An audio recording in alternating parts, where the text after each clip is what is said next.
नमस्कार दोस्तों, मैं रोहन शर्मा स्वागत करता हूं सभी का आपके अपने चैनल ज्योतिष एंड वास्तु में। कैसे हैं आप सभी?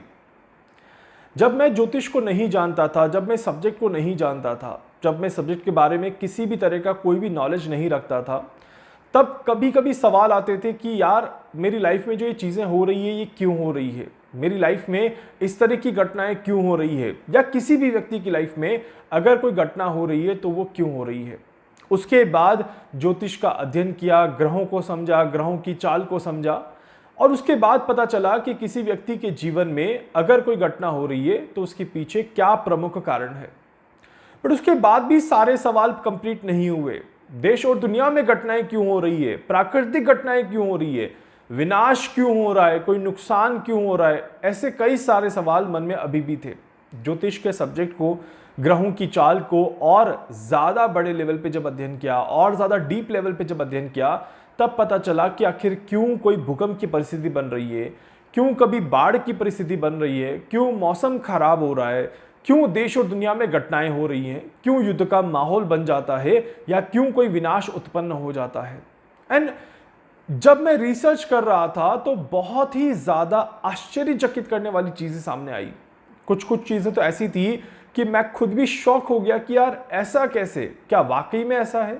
हमारे जो पुराने ऋषि मुनि हुआ करते थे, या जो वो सभी ज्योतिष के जानकार जिन्होंने कई सारी बुक्स लिखी, कई सारा अध्ययन किया, वो कितने ज्यादा नॉलेजेबल थे, वो कितने ज्यादा ज्ञानवाहक थे कि उन्होंने अपने ज्ञान को आगे बढ़ाने की कोशिश करी। एंड ये शायद कहीं ना कहीं समय का ही एक स्वरूप आप कह सकते हैं कि समय के साथ साथ इस सब्जेक्ट को छुपाया गया, या फिर इस सब्जेक्ट की काफ़ी सारी बुक्स को जला दिया गया, और उसकी वजह से बहुत सारी चीज़ें जो हम आज के समय में इस्तेमाल कर सकते थे वो हम नहीं कर पा रहे।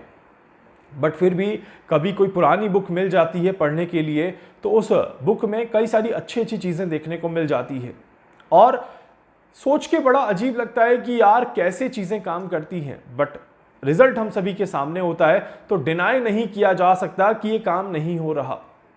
आप भी कभी सोचते होंगे कि यार सूर्य इतना ऊपर है फिर भी हमारे ऊपर प्रभाव कैसे दे रहा है, तारे सितारे सारे ऊपर हैं फिर भी उनका प्रभाव हमारे जीवन पर, देश और दुनिया पर, प्रकृति पर और हर एक चीज पर यहां पर होता हुआ दिखाई देता है।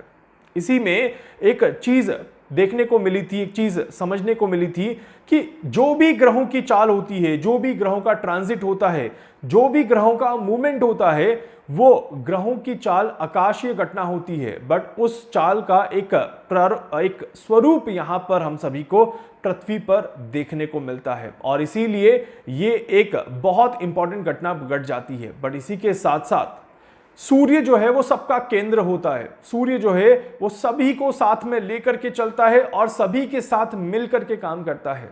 इसी में कहा गया है, यत् भवति सूर्ये तद भवति पृथ्वीव्याम, यद भवति सूर्ये तद भवति पृथ्वीव्याम। मतलब कि सूर्य पर जो भी घटित हो रहा है, सूर्य पर जो भी घटनाएं हो रही हैं, उसका एक प्रतिबिंब हमें पृथ्वी पर भी देखने को मिलता है। मतलब का उसका एक स्वरूप हमें पृथ्वी पर भी देखने को मिलता है।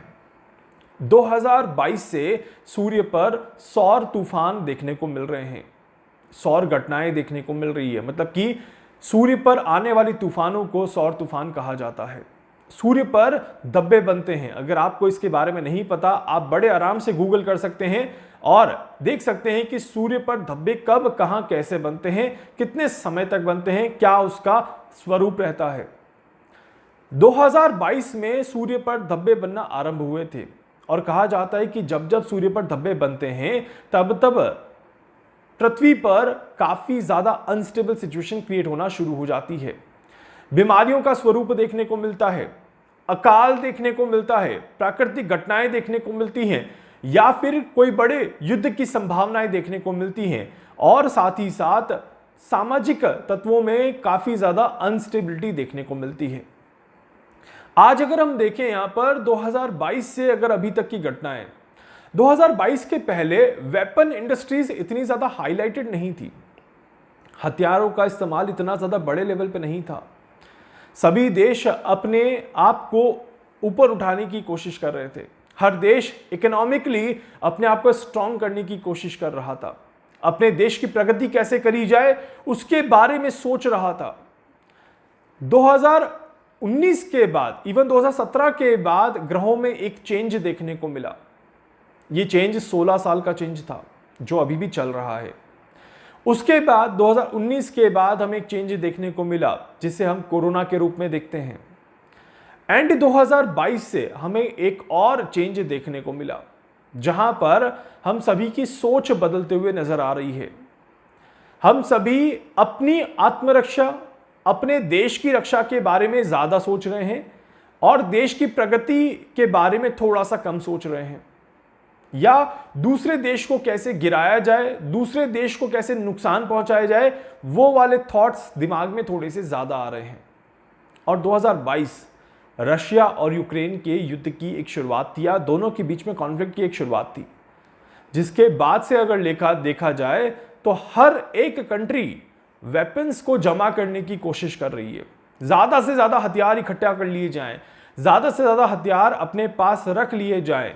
इस तरह की कहानी यहां पर देखने को मिल रही है।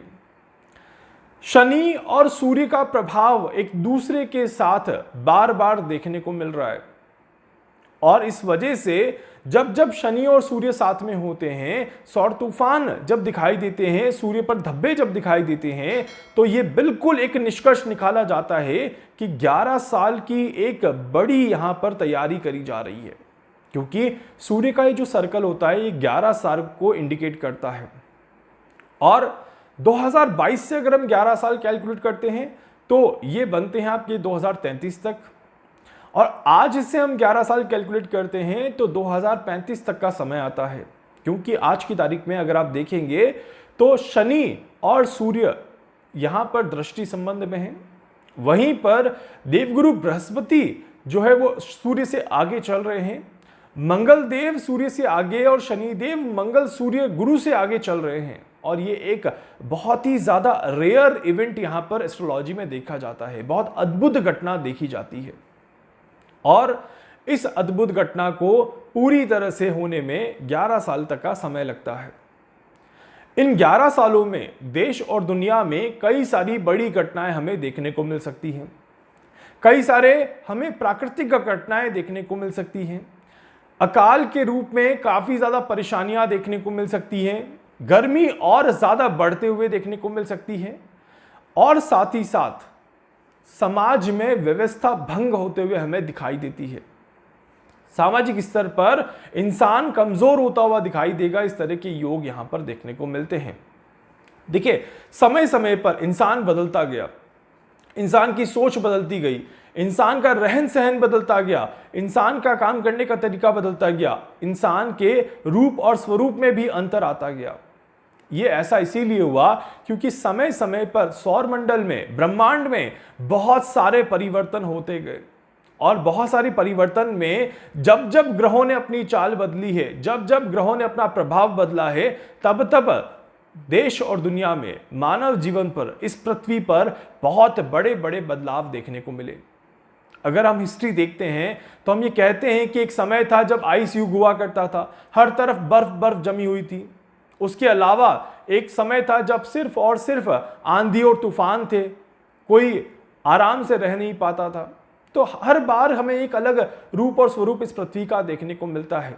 आज मानव सभ्यता है, कुछ सालों पहले हमने समय अलग देखा था, आज हम समय अलग देख रहे हैं, टेक्नोलॉजी को हम और अलग तरीके से देख रहे हैं, और ये टेक्नोलॉजी आने वाले समय में और बड़े लेवल पे नुकसान की तरफ हमें लेकर के जा रही है, और इसमें कोई भी दो राय नहीं है, चीजें हमसे छुपी हुई नहीं है।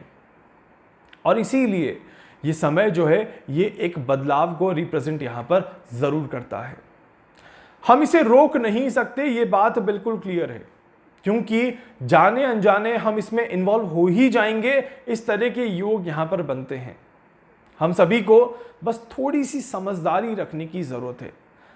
समय अभी खराब नहीं है, समय खराब की तरफ बढ़ रहा है, बट हम अपनी सोच को अगर बदलने की कोशिश करें तो शायद हम उसे थोड़ा सा रोक सकते हैं, नुकसान को थोड़ा सा कम कर सकते हैं। इस तरह के योग बनते हैं, क्योंकि जिस तरह की ग्रहों की स्थिति दिखाई देती है, जिस तरह से ग्रहों का प्रभाव दिखाई देता है, बहुत जल्दी एक और कॉन्फ्लिक्ट की शुरुआत होते हुए दिखाई देती है।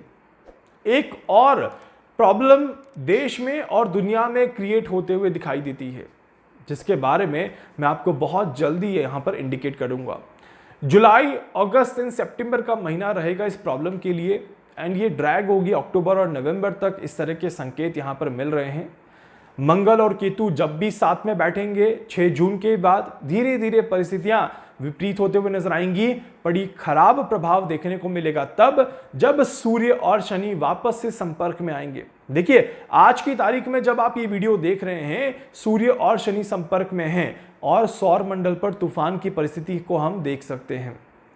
इसी में 15 तारीख के बाद सूर्यदेव यहां से हट जाएंगे और फिर कुछ समय के बाद सूर्यदेव जब वापस से शनि के संपर्क में बैठेंगे, तब एक बड़े तूफान की संभावनाएं यहां पर देखी जाती है। इसीलिए आने वाले समय में हमें और कई ऐसी घटनाएं देखने को मिलेंगी जो हमारे मन को विचलित कर दे, जो हमें थोड़ा सा परेशान कर दे, पैनिक कर दे और हमारे मन को थोड़ा सा विचलित कर दे। इस तरह की संभावनाएं बहुत ज्यादा बनती हैं। आने वाला समय अग्रेशन का समय है। हर व्यक्ति के जीवन में अग्रेशन बढ़ता हुआ नजर आएगा, हर व्यक्ति के मन में अग्रेशन बढ़ता हुआ नजर आएगा। सही गलत की पहचान हम कहीं ना कहीं खोते हुए नजर आएंगे। इस तरह के योग बन रहे हैं और इसीलिए थोड़ा सा संयम रखना, थोड़ी सी समझदारी रखना, हर एक चीज को अच्छे से करने की कोशिश करना ही आपका सबसे बड़ा धर्म है। इस बात का ध्यान रखिएगा। उम्मीद करता हूं कि आप सभी भी इस आने वाले तूफान से अपने आप को बचाने की कोशिश करेंगे और अपने जीवन को सही रास्ते पर ले जाने का प्रयास जरूर करेंगे। उम्मीद करता हूं कि आप सभी मेरी बात को समझे हैं। आने वाली वीडियोस में इस चीज को और अच्छे से एक्सप्लेन करने की कोशिश करूंगा और थोड़ा सा लेमन लैंग्वेज पे इसको बताने का प्रयास करूंगा, ताकि आप इसको और अच्छे लेवल पे समझ करके अपने जीवन को अच्छा जरूर कर पाएं। वीडियो को लाइक कर दीजिएगा, चैनल को सब्सक्राइब कर दीजिएगा, बेल आइकन पे जरूर से क्लिक करिएगा। कुछ भी पूछना चाहते हैं, जानना चाहते हैं, अपने बारे में कुछ भी समझना चाहते हैं, आप मुझसे संपर्क कर सकते हैं। मैं पूरी कोशिश करूंगा आप सभी की हर संभव मदद यहां पर कर सकूं। धन्यवाद।